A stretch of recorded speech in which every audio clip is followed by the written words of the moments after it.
All right, this one's going to be pretty short.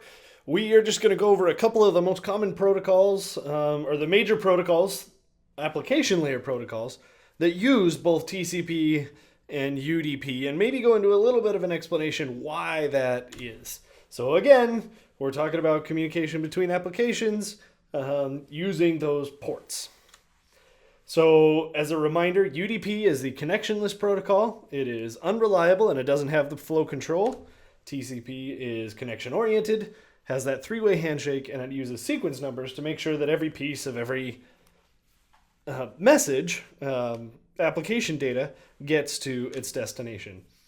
So, a lot of the major applications, when you think of a network application, you're probably thinking of a TCP application, like the web. The web, HTTP, uses TCP because you want every piece of that web page to get there.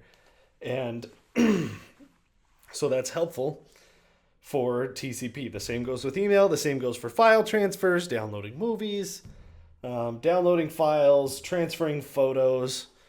All of that is going to be using TCP because you get the benefit of having everything get there. And you know it's going to get there. You know that every bit when we're talking about bits as in ones and zeros, every bit will arrive in the right order, and you'll have the full file, whether that file's a web page or an email or a file on your hard drive. In any of those cases, you're going to be using TCP to do that. A lot of the biggest UDP applications are video conferencing. Skype, for example, uses UDP. Voice over IP uses UDP. And the reason for that is because those are real-time protocols. You want that data now.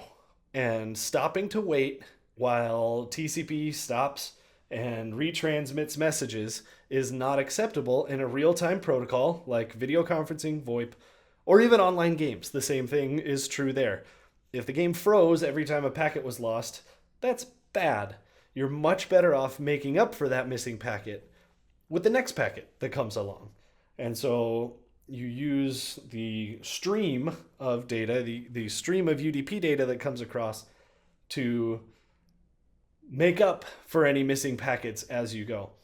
Now, DNS is an interesting case. DNS also uses UDP. Now, you might think, well, I want my DNS query to arrive and I want my DNS response to arrive all in one piece. The reason, or at least there's several reasons probably that UDP or DNS uses UDP. One of the reasons is that it's a single message. You can send a DNS request in a single datagram, and you can receive a DNS response in a single datagram. So, with UDP, we send the request to the DNS server, we receive the response from the DNS server, and that's it. That's all the network traffic that it takes. If the DNS server doesn't respond to the DNS request, then you'll either retransmit that DNS request or you'll send it to a different DNS server.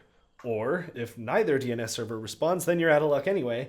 And that would be true of TCP and UDP.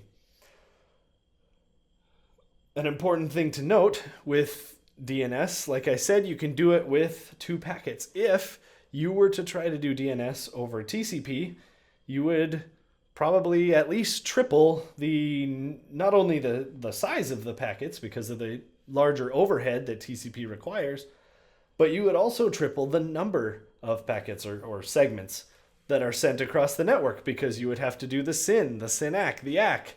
Then you would send your request. Then you would receive the response. And then you would have to close the connection to the DNS server with 2 or 3 or even 4 messages to close that connection, turning the 2 messages, request and response, into 7 or 8 or 9 messages to make that DNS request happen. And that's just too many, and we don't get any benefits out of that, unlike if we're transferring large files across the network. So go ahead and explore. There's a free program called Wireshark that is what's called a packet sniffer. That's the word.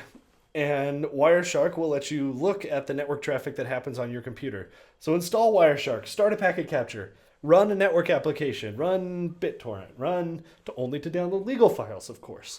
Run a video game, run Netflix, run YouTube.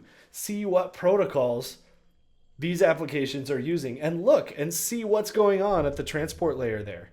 Now, some of them might be encrypted. You might not be able to look inside the packet and actually see the data, and you can't look at a bunch of ones and zeros and see that it's a video, for example.